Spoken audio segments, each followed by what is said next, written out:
Okay. You got to do the AI thing too. Maybe. Aha. Okay. Shalom, y'all.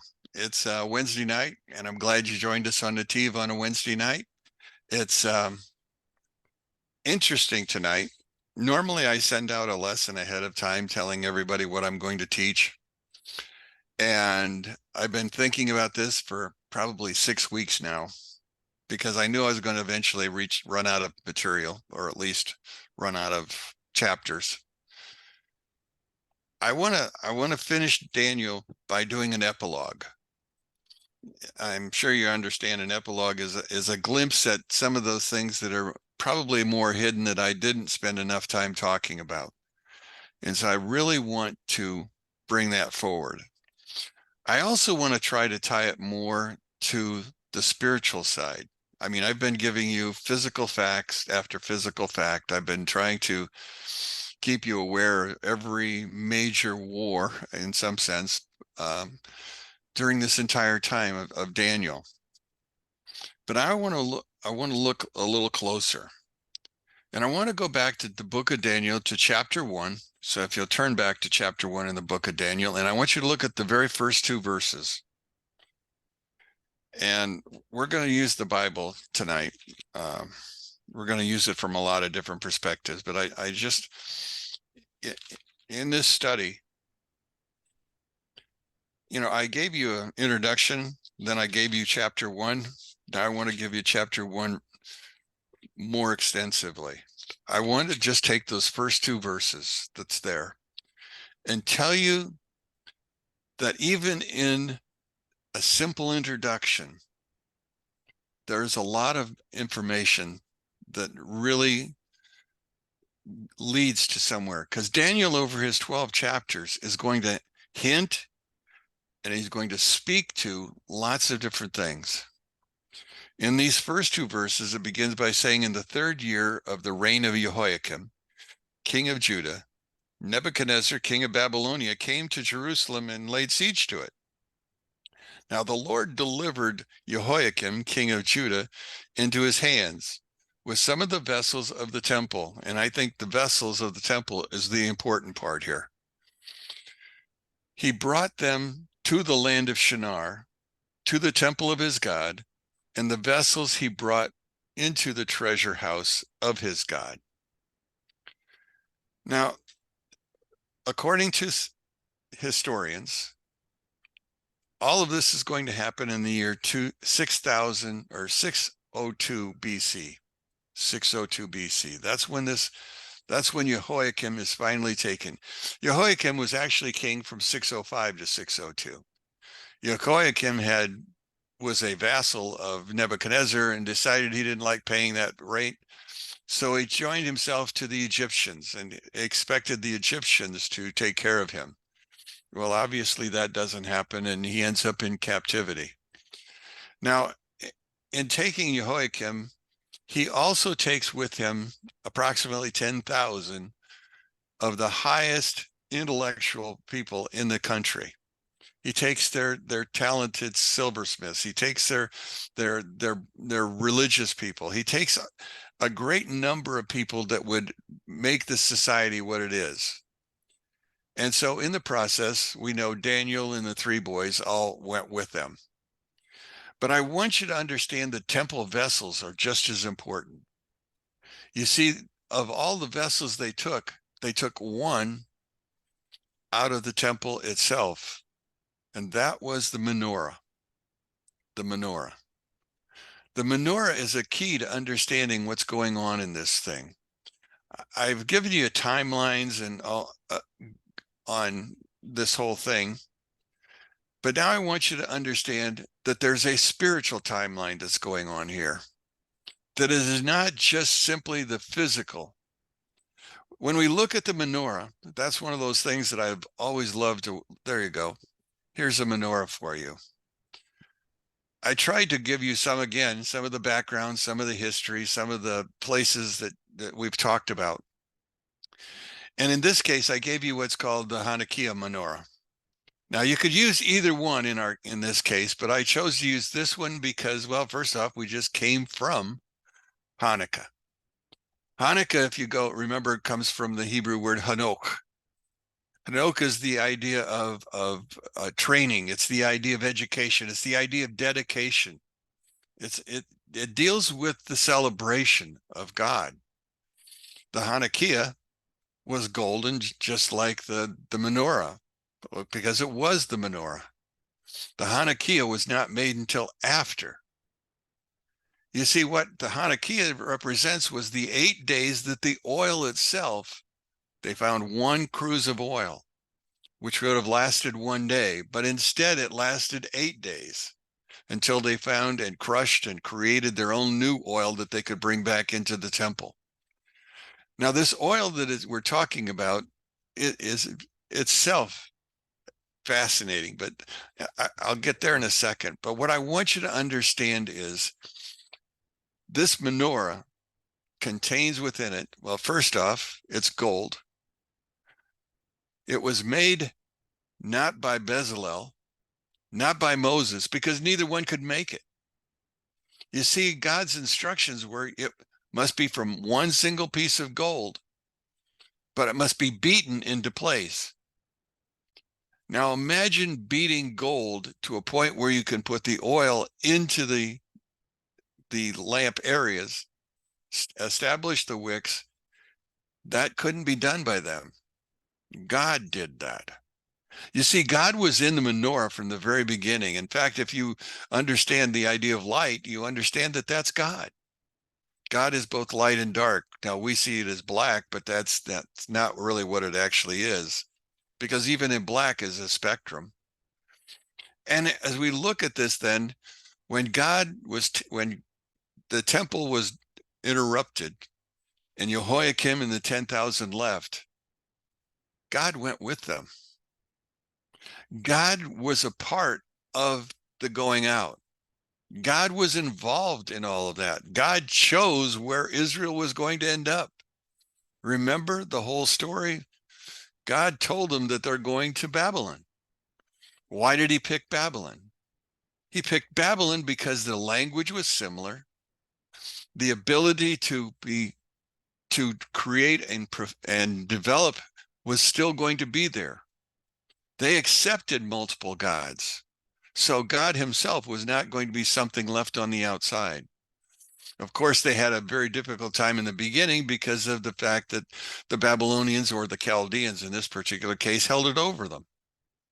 But the bottom line was, when it was all said and done, and they had an opportunity to go back to Jerusalem, to go back and rebuild the temple, most of them chose not to go. And many of them lived in Babylon. In fact, Babylon became the place where we have developed what's known as the Babylonian Talmud. Intellect was going on there.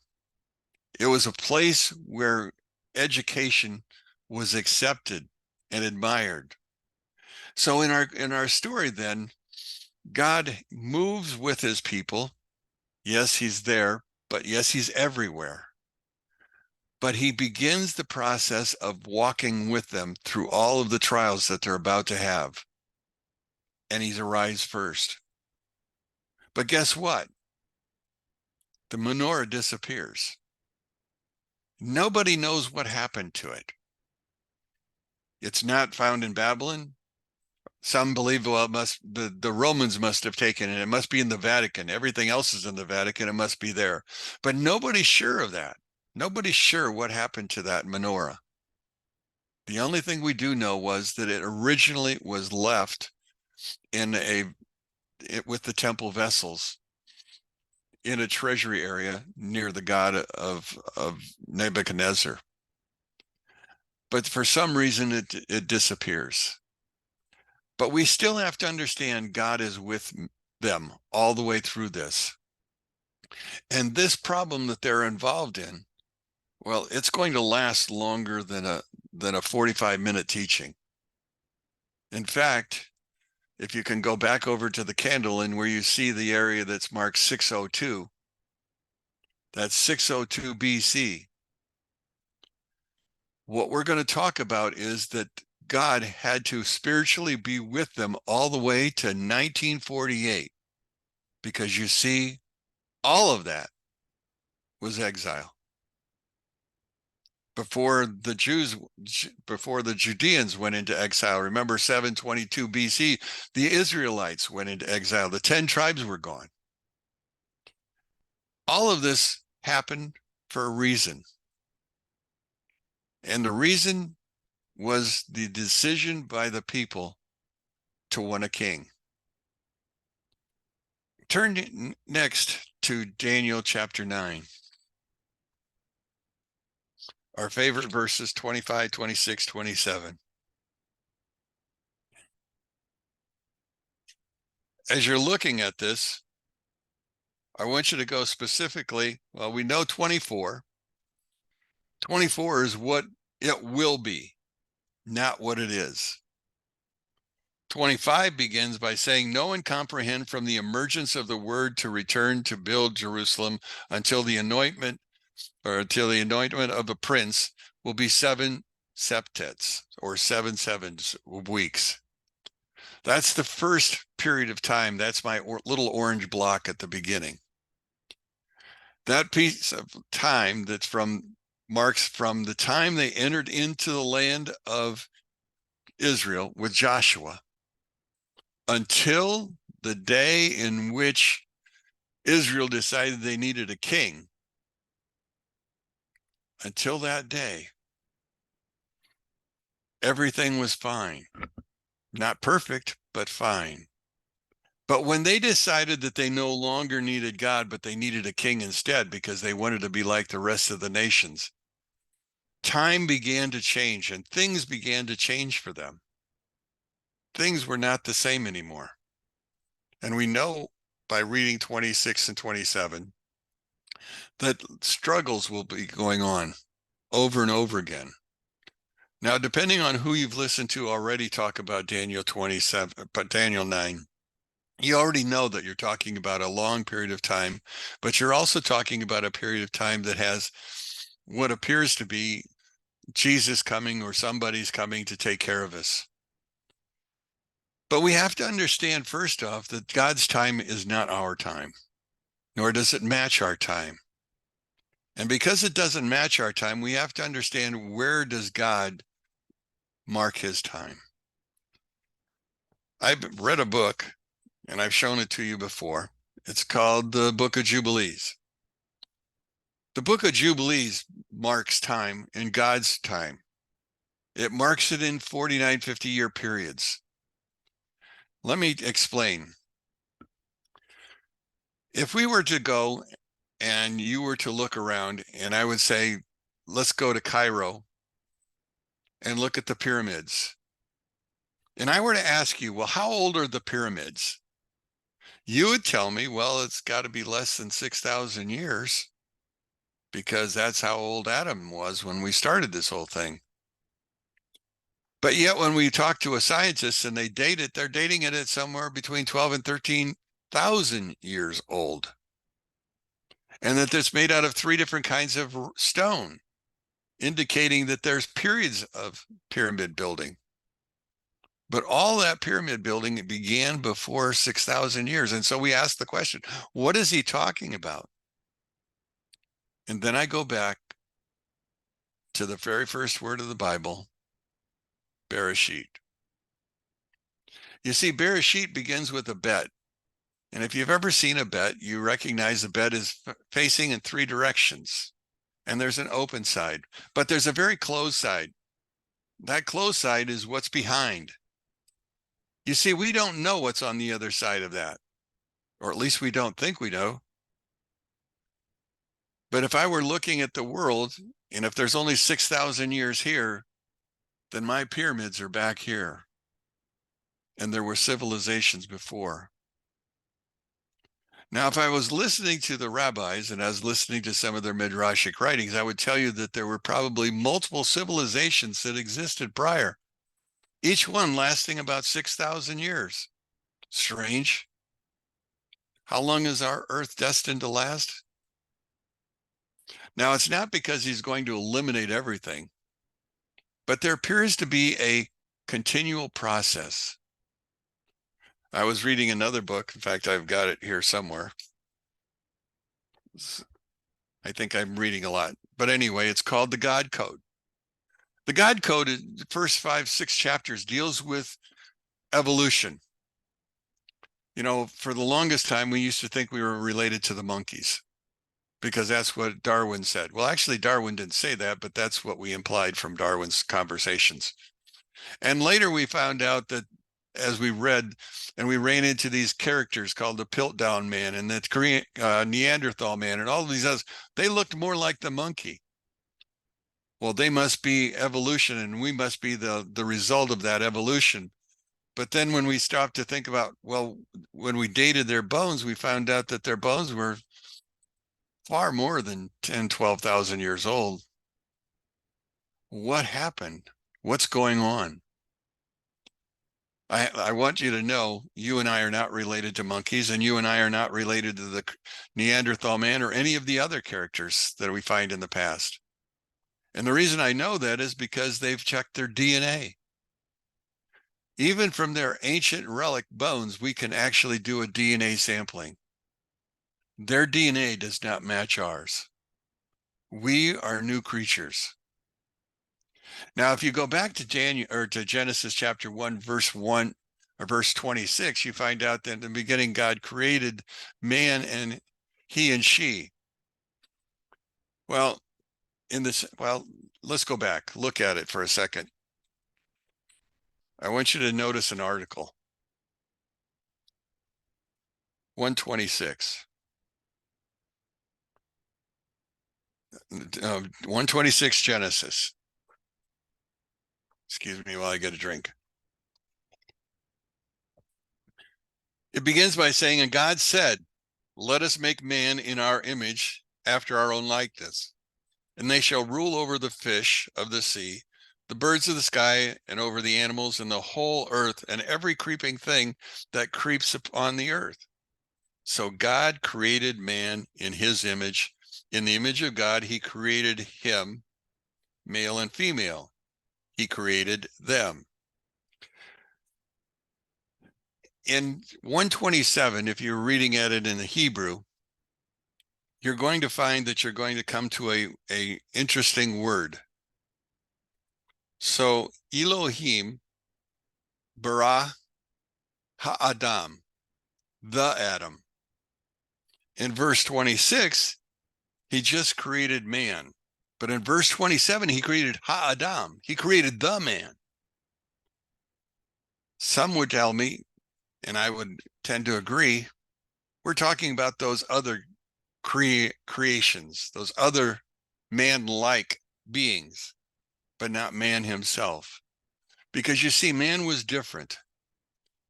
Man was different. Someday I'm going to teach you the whole lesson that goes along with this, but for right now, that's where I want to stop.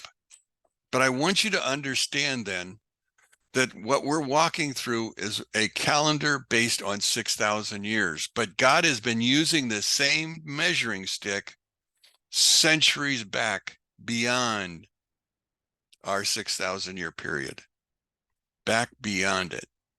In fact, the rabbi, I think it's Ablifia, said that we actually could go back 2,000 years to see the men that have been created and walk our way through it. And all of those are not the same. The problem we create then by teaching about this is the fact that we diminish the divinity of Jesus. He becomes a man, quite different from what we've learned or understood over centuries of time. But when we begin to look at our story, then we're looking at a case where from the very beginning of Daniel chapter 1, we are now beginning a process of walking through time. And the time is not based on years as you and I understand it, but it's based on sabbatical years of time. Sabbatical years of time, 7 times 7, 49-year periods. And of the 49-year periods, then you also have weeks. By the time it's all said and done, the 70 weeks that's spoken of is 3,430 years. Understand that God is with it the entire period of time. God does not disappear. We read the phrase where he turns his face from us. That's an expression. God doesn't have a face like you and I. It's an expression. It's talking about the sadness that is created by our actions. He talks about his wrath. If he's a God, he doesn't need or doesn't have wrath. Everything is under his control. Nothing is out of his control. Everything is in his hand. Now, as we're going through our story, then, I want you to understand that Daniel doesn't know everything, nor did I, and nor do I yet. I've taught this book of Daniel 4 or 5 times already. Each and every time, from if you talk to some of my friends up north, you'd find that it's never been the same twice, because I'm constantly finding new things in it over and over again. This one is no different. In fact, this one's an explosion of new things. And so it's going to give me an entire different way of looking at things. But God uses Daniel to share these ideas with us. I'm not sure that Daniel understood everything. In fact, I want you to turn back to Daniel chapter 12. That's where we ended last time. And I want you to go to the last verses of Daniel chapter 12, which is 8 through 13.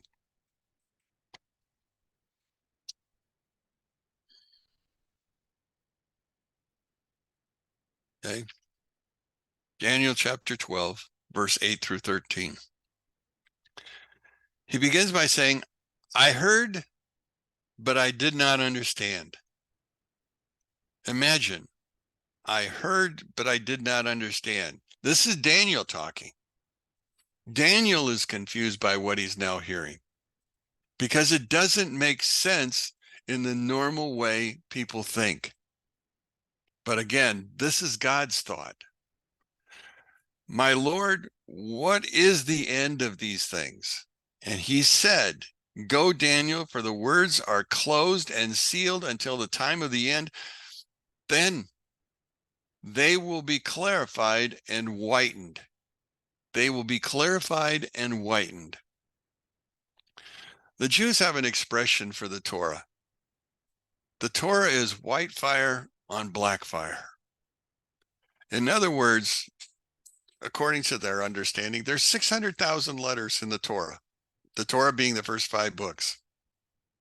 Now, you and I also know that the Torah contains vowel points, different kinds of markings that are there, that some of them are there that we have no understanding of. But of all those 600,000 markings, they all have a purpose. And eventually, as we read along, the white begins to show what's behind it. There was a rabbi named Rabbi Akiva who lived in the 1st century. He lived actually, he ends up dying the most painful way possible. The Romans decided it was time for his end. And so they took a rake that they had heated, and it was totally hot, and they ripped his skin off while he was standing there. And in that whole process, the Rabbi Akiva does not scream. He simply is saying the Shema, and as the people are asking him, his students are asking, does that hurt? And he says, no, I learn more. I now know why. As we move into this age that we're in, we're going to learn to know more and more and more and more. Those white spaces will become something that we can really tangibly understand. We'll begin to see the differences, the slightest differences between the word a and the. Just that will make a huge difference. But anyway, it says they will be clarified and whitened, and many will be purified, and the wicked will pervert them. And all the wicked will not understand, but the wise will understand. You see, there's going to be some people who are going to try to twist those words. Remember Jeremiah. Jeremiah spent years trying to convince the Jewish people to turn around. It got to the point where they arrested him and threw him in prison, and they wanted to kill him, but nobody thought it was a good idea to kill a prophet. And so he languished in the prisons instead. But over and over again, as we go through, the false prophets kept telling us everything was okay. No big deal. But as we find out, there was such a big deal. And notice what it says from here on. It begins by saying, and from the time the daily sacrifice was removed, and a silent abomination placed in 1,290, fortunate is he who waits and reaches days of 1,335. When were the sacrifices removed? That's an interesting question. Well, we know there was a period of time when Antiochus stopped sacrifices. We also know that in the days when the Romans were in charge, they stopped the sacrifices. But there's more than just simply stopping the sacrifices. You see, you also have to have all the accompaniments, everything with you, all that's necessary, everything including the menorah. In 602, true sacrifice stopped. True sacrifice. And it hasn't picked up yet. And that's what's going on. Now, blessed is he who can wait out those years, is what it amounts to. Good news, October 6th, 2023, the 70 years ended. And sacrifices can begin again. But you and I both know it doesn't happen that way, and it won't happen that way right now. But the understanding is everything was stopped. And he talks about a mute abomination, a silent abomination. Well, that happened in the year, well, with the building of the Dome of the Rock. You see, the Temple Mount was no longer capable of supporting God's way of doing things. Islam had built themselves a monument. Then they built themselves a tabernacle called the Al-Aqsa Mosque. And the Temple Mount itself has now become useless. Now, there was a period of time in 1967, Moshe Dayan, they won the Temple Mount. They raised their flag. Shalom Goren blew the horn. Well, 2 days later, Moshe Dayan gave it back to the Arabs. I don't want another war, he would say. So, Daniel has reached this point, trying to understand what's going on. And all he can do is say, I don't get it yet. Verse 13, as for you, go to your end. You will rest, then arise for your portion in the end of days. I've told you everything you need to know, Daniel, but really, Daniel, it's not for you. It's for those behind, those who are trying to read the white from the black, those that are trying to understand the very essence of what's going on. And in understanding, we have to remind ourselves, God is in it all the way. He is with us all the way. There is no shortcut here. You know, Daniel told us earlier, if you want to go back to Daniel chapter 7, Daniel told us earlier in the Bible, or in his story. That's the section that deals with the four beasts, remember? And it begins again, on the first year of Belshazzar, king of Babylonia, Daniel saw a dream and visions, plural, in his head upon his bed. And then he went and wrote them down and told the major parts. Problem. He only told the major parts. Did he tell the major parts of the dream or the major parts of the visions that he saw? What did he tell us the major parts of? What did he leave out? White spaces from black. Learning what's going on. Daniel was really consumed with one idea. When will Israel be able to go back to Jerusalem? When? Now, he came by that honestly because you see, while he was a young man in the king's court, there was the older prophet named Jeremiah who had been preaching the fact that Israel would go into captivity, that Babylon only had 70 years to exist, and then it would be over. So he spent his time trying to figure out when Israel would get to go home. If you go to Jeremiah, because that's the other book that we're going to go to, if you go to Jeremiah and you go to chapter 29,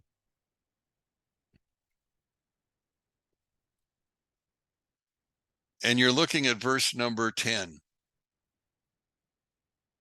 this is the verse that Daniel probably was clinging on to. For thus said Hashem, after 70 years, so he identifies a period of time of 70 years, for Babylonia have been completed, I will attend to you, and I will fulfill for you my favorable promise to return you to this place. So Daniel understood that after 70 years, he was going to be returned, and it would be after Babylon had finished their term. What he didn't know was that didn't happen immediately after Babylon disappeared or is overthrown. Because you see, there's a year for Darius the Mede, and then there was 2 more years before Cyrus the Persian finally agreed to send everybody home. But he clung to that verse because that verse was important to him. There was an opportunity to know that there was an end. You and I are looking forward to the end. Not for the same reason Daniel is. We're looking forward to the end, to be with the Messiah, to be in the world to come. Jeremiah didn't end his story there. Turn over to chapter 30. Chapter 30 begins in verse number 4.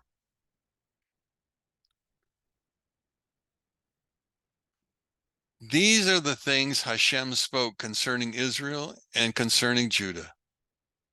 For thus said Hashem, the sound of terror have we heard, of fear, and not of peace. Ask now and see if a male has ever given birth. So why then do you see that every man puts his hands to his groin, like a woman in childbirth, and all their faces are pallid? Woe, woe, for that day will be momentous. There is nothing like it. It will be a time of trouble for Jacob, but he shall be saved from it. And it shall be on that day, the word of Hashem, master of legions, that I will break off the yoke of the conqueror from your neck, and I will tear your straps, and foreigners will no longer enslave you, and they will serve Hashem, their God, and David, their king, who I will establish over them. Now remember, David's already passed away. But as for you, do not fear my servant Jacob, the word of Hashem, and do not be afraid, Israel, for behold, I am saving you from distant places, and your descendants from the land of their captivity. And Jacob will return and be at peace and tranquil, and none be afraid of him, will make him afraid. Now, I've always looked at this verse as talking to me about the Holocaust, those 7 years. But I began to look at it a little bit differently when I began to put together a menorah. Because you see, from the time Israel has gone into captivity with Nebuchadnezzar until the end of 1948, and I would say even today, but up until then, Israel, Judah, or what we might call Jacob, had no place. He was subject to whatever was going on around him. There was tribulation constantly. In the book of Leviticus, chapter 26, we read about the admonitions from God. In other words, do these and this won't happen to you. But then as you read through the admonitions, if you don't, these are going to happen. You'll find out that they're in sets of 4. There are 4 sets of them. And there are 7 events inside of each set, 28 things that could possibly happen. If you go back and read that carefully, you're going to find out that everything that was listed there has happened to Israel. Everything. Meaning the tribulation was not just a 7-year period. Tribulation was something that would be carried on and on and on. We know, according to our story here, that he talks about the fact that as things go, that, let's see where it says, Master of Legions, Hashem do be, okay, now why can't I find it? Jacob and Israel, Judah and Israel. In other words, they're both there, meaning that there has to come together the nation. The nation has to be rejoined. And as the nation is rejoined, that doesn't happen until 1948. Because you see, it wasn't until 1948 that they became a nation and they were invited home. In fact, it was in 1952 that they had the Declaration of Return. Trumpets were blown, announcing the fact that Jews were free to come home. 1950. So as we're looking at our menorah, we're actually looking at things that have happened over a long period of time. Tribulation has been after tribulation, has been after tribulation. We know that there was the Spanish Inquisition. We know there was the Russian Inquisition. We know that there was the British, the French. Everywhere Israel had gone, they were there for a while before they were finally being punished for being there. Over and over and over again. Always changing. Now, in the beginning, God sent them to Iraq, sent them to Babylon. Well, in sending them to Babylon, it's a very interesting process. Babylon's king was Nebuchadnezzar. And I want to relate to you what Nebuchadnezzar really did for Israel. Because you see, Nebuchadnezzar could have easily eliminated every Jew in the world. But he didn't. He took the Jews that were in the land and he accepted them into his land to protect them. Now, some of them chose to run the other direction towards Egypt, and they found that their reward for doing so was to be slaughtered down in the desert just to the east of the Nile River, or the west of the Nile, I guess it is. They will die. But the Jews who have gone with him are now going to be safe while the land it becomes desolate. Desolate for 52 years. Not an animal, not plants, nothing. It'll be empty. Now, in being empty, it reminds me of somebody else beginning with an N who saved humanity. Humanity was not limited to the Jewish people. Humanity was limited to everybody. But we remember the story of Daniel, or of Noah, excuse me. And in the story of Noah, there's a very interesting thing that happens. You see, in Noah's story, according to the book, Noah boarded the ark in the year 1307. 1307, what they call Anno Muni, which is the way of describing before time, before what we would call BCAC or AD. He entered the ark. It rained during the year of 1308, and they left the ark in 1309, but using the number 1307. 1307 from when? From the day of the Son of Man. Son of Man? Oh, everybody knows that's Adam.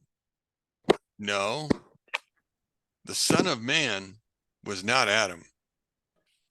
The Son of Man was the resemblance of Adam. His name was Seth. Seth. So Seth was the Son of Man. Seth gives us an understanding of that son. Now think about this for a second. When he was created, when he began at the age of 13, in other words, he became a logical person. He became a man, in essence. From that moment on, happened in the year 3,857. Plus the 1,300 years is the same number of years that Israel will find itself in the desert. God has measured time perfectly. Over and over again, he measures time. As we're looking at this whole process, I want you to understand these things as we're going on. Nebuchadnezzar was for Daniel and his people what Noah was for his people. Noah, again, went back to the Son of Man. Judah went back to Jacob. All of the characters line up. Then the question that comes to my mind, well, why does Jacob have to go through all this? Well, I went to the book of Genesis, chapter 33, if you will. Genesis chapter 33. And I want you to look at verse 3. Genesis 3, verse 3. Aha, my friend has already put it up for me. It's a story of Jacob going home. You remember Jacob had been years away from the land. Remember, he first left because he had stolen the blessing of his brother Esau, and he had left and he went and spent years with Shem and Ever, and he was learned in their school.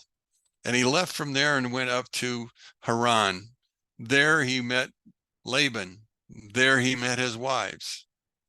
For 7 more years, he worked for his wives. And then after that, he worked for, well, his people or his animals, all that he would develop. 20 years after he had left, he was now returning. Now, he should have been a different man, besides being in his 90s. It begins by saying, but he himself passed on ahead of them, having, in other words, separated himself from his kids. And in doing so, he bowed down to the ground 7 times until he came near his brother. Why did he bow down to his brother? What was the effect of his bowing down to his brother? There would be 7 periods of problems between Esau and Jacob. In fact, in verse 4, it tells us how it all ends. Then Esau ran to meet him and embraced him, and he fell on his neck and kissed him, and they wept together. In the end, Esau and Jacob will come together again, but not now. President Trump, I think, almost single-handedly almost brought it all to happen, because you see, all the Jewish people understand that he is Esau. And he And a coin of the realm has Esau and Mr. Trump on the back of it. 7 times he bowed down, and we are now still watching Israel pay for it.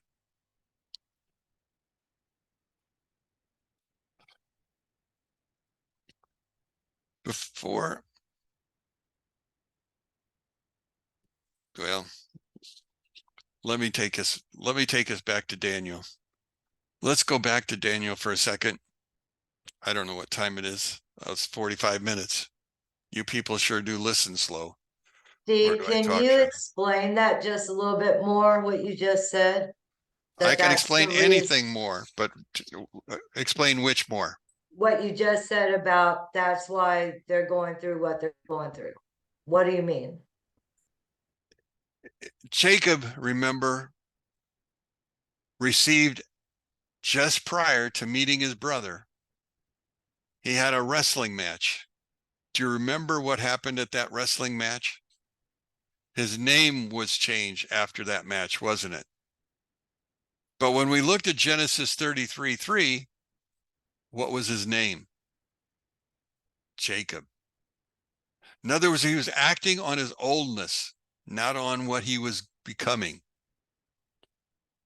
His oldness is what Israel is now going through. They're going through those 7 times when he bowed his knee to his brother. Because remember, according to the book of Genesis, the original part, Rebecca found out that she had 2 babies in her womb, and they were warring because they were both kings and they would both rule. And one would rule over the other, and no time do both of them rule together. There are times when Esau's in charge. There were times when David was in charge. But in the end, it will be David who is in charge. That's in the end. And that's when Jacob and Esau, or Israel and Esau, finally come to grips, and war is no more. They wept on each other's shoulder at that point in time. Does that help?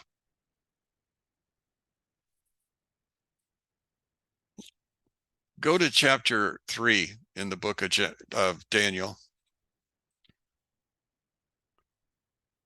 And in chapter 3, and when you're looking at chapter 3 in the book of Daniel, I find it fascinating. And I missed it 45 times before. So let me give you something that well, it's rather interesting. Where am I at?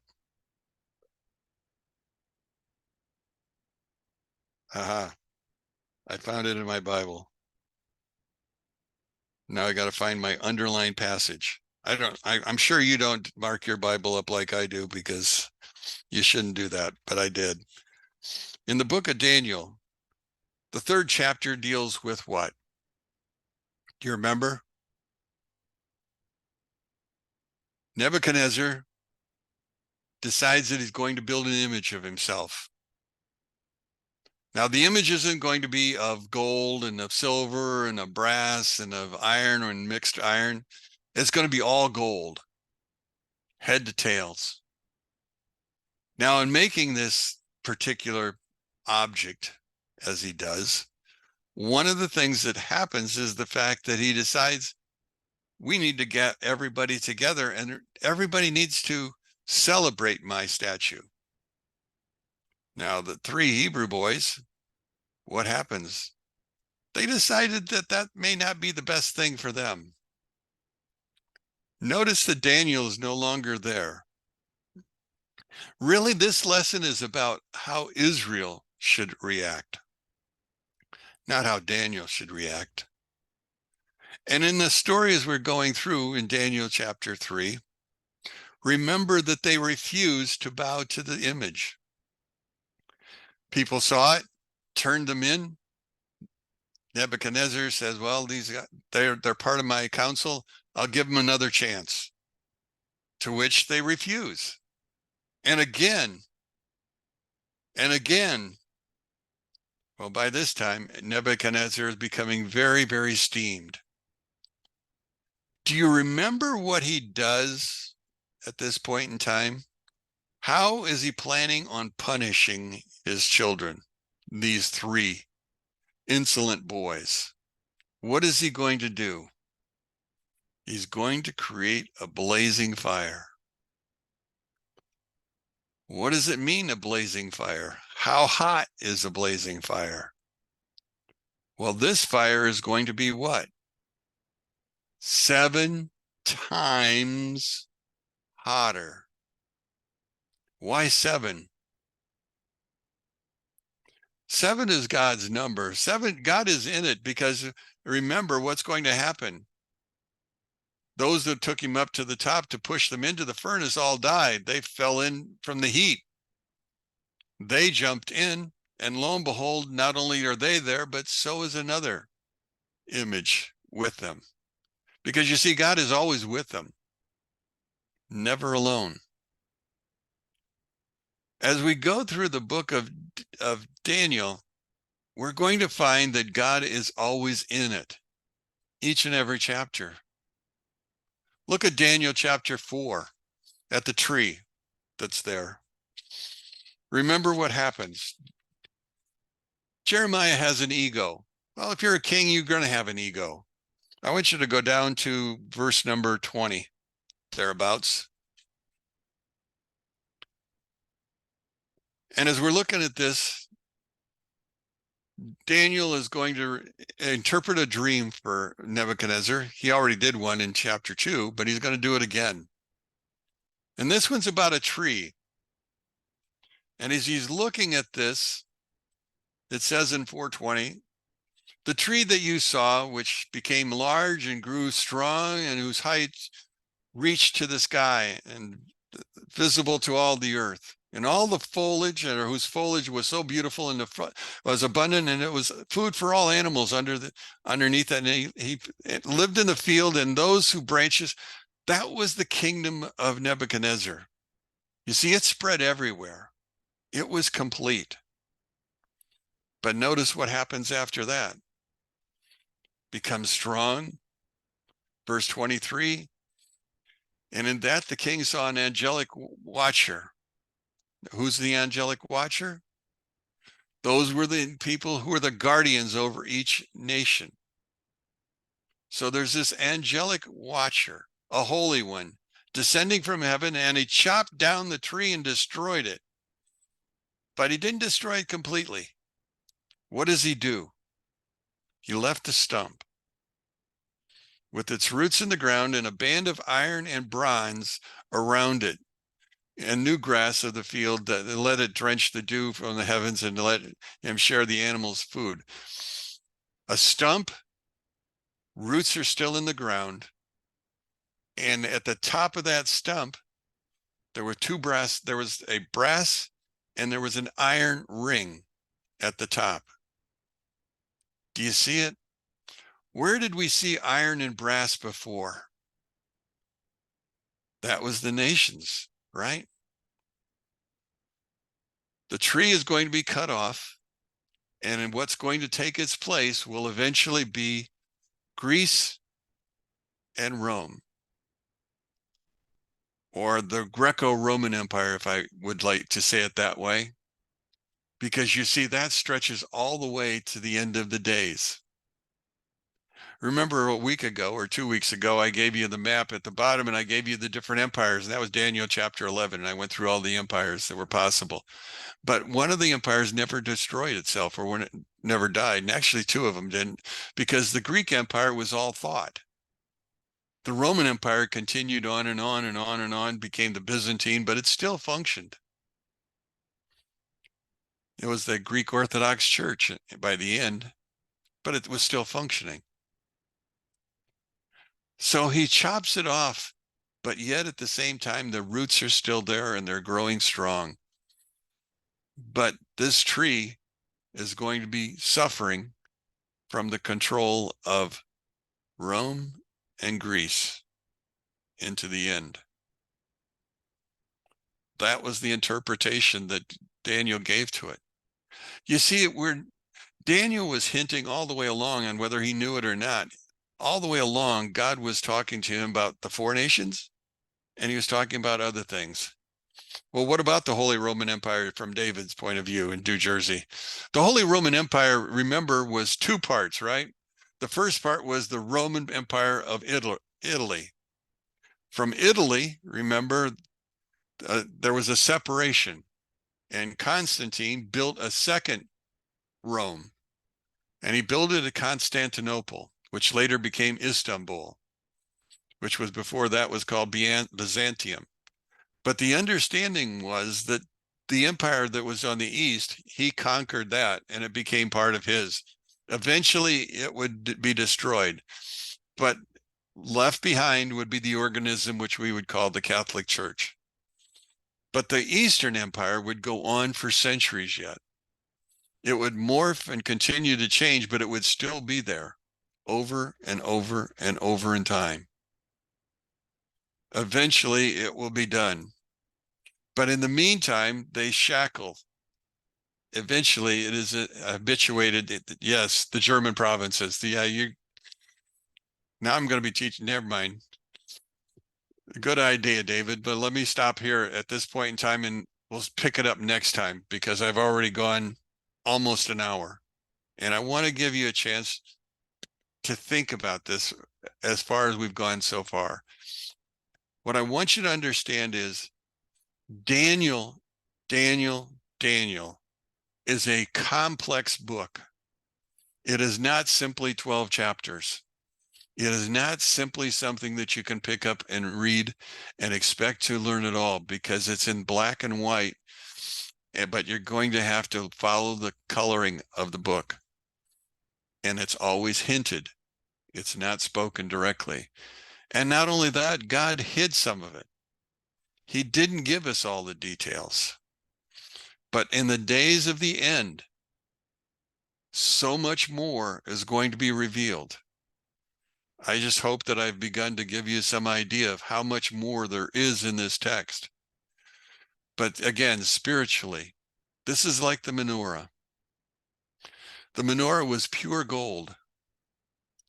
Do you understand? Pure gold is when you heat the gold to the point where you could look at the gold over the top, and what you would see would be pure glass. Now, there's a temperature that you have to reach to get to that point. If you're talking Celsius, that's 1064 degrees. Lo and behold, in the year 1064 BC, Israel wanted a king. If you're talking Fahrenheit, the year would be 1948. The other end, between 1064 and 1948, Israel has gone through a series of tribulations. Not one, but a series. And you could probably name 7 different conflicts that they would have gone through as a nation to get to the end. I want to pick this up again next week, except next week I'm not going to be here. It'll be in 2 weeks. Please forgive me for having to take the time off, but I have friends coming from Indiana, and I'm really excited to see them. Anyway, questions or thoughts? Dave has several. Go ahead, Dave. You want to say something? Add? You want to do Germany for me? Yeah, when I was a young boy, I used to study maps, and I used to go to the bookstore like Borden's. I don't know if you remember that. And Walden's was another one. And I used to go into the Atlas section and try to get historical maps, reproductions of them. And when Rome fell, it was replaced by the Roman Church of Christianity. And then, of course, the Byzantine went off and did their things with Constantine. When that, when Italy was overwhelmed, the Roman Church which was developing during I'm sorry, that would be the Western Kingdom of Rome. When that finally fell, they transferred their, I don't know what you would call it, their power base or something like that, to the German provinces because they weren't unified. And interesting enough, historically speaking, that was ultimately destroyed by Napoleon, because Napoleon was willing to fight on Sundays. So he finally destroyed the remainders of the what was called the Holy Roman Empire. I didn't know if you knew that, but I wanted to share Oh. that. Yes, but no, it's important. Also important is the character called Charlemagne. Exactly. If Yes. you remember Charlemagne, Charlemagne tried to revive the Holy Roman Empire. Right. And also try to revive the Roman Empire in its entirety on the western side. Do you remember what he called himself? Yes. Yes, he did. What did he? I know he gave himself a name and I forgot what it was, but yes, I'm aware of it. It's Yeah, it's the same name that Adolf Hitler took. The Reich. He took on the name Reich. I thought, He also took on another name. But Reich was one of those two names that he took on. And the reason he did that is because he saw himself, well, Kaiser was the name that you're probably thinking of. He that's went it. from Charlemagne, Yes. Kaiser to Reich. The idea Oh, was that he was the third, Adolf Hitler was the third. The fourth Reich is the book of Daniel, chapter 7, dealing with the four-headed leopard. Charlemagne, Kaiser Wilhelm, Adolf Hitler, and Helmut Kohl, who declared Germany to be in its Fourth Reich, fulfilling the Bible, I think, in a very nice way. and I have a picture of Hitler at the Vatican, along with, I think it's the Pope and a few other cardinals, saluting with the Roman salute, which is the, salute Yes. to Heil. something, but they don't show what they're saluting to. I don't know if you have that side of the picture, but it shows a connection between the Holy Roman Empire and the seat of the I'm saying the Roman Church. I'm trying to leave Catholic out of it because Catholic just means universal church. Correct. Understood. Yeah. So When anyway, I was in the service, I was chaplain assistant and I went to the chaplains museum at Fort Jackson. And right around the corner, so obscure where you really wouldn't see it, it's kind of hidden, but I turned a corner and on a wall, it was all these commendations and everything to these Lutheran and Catholic chaplains who went to minister to the 12 that were on trial in Nuremberg and were given thanks for ministering the communion and all this garbage to them. And they had more pity for those monsters, our American government, than they did for the victims of those monsters. And it pissed me off. It really pissed me off. And I could not understand why they would even put that there. And I started realizing, you know what? The chaplaincy of the American military isn't what I thought it was. life is interesting. Yep. Anybody else? I appreciate your hanging with me. Like I said, I won't be here next week, but I'll be here the following week and I'll finish up Daniel, I hope, in the following week.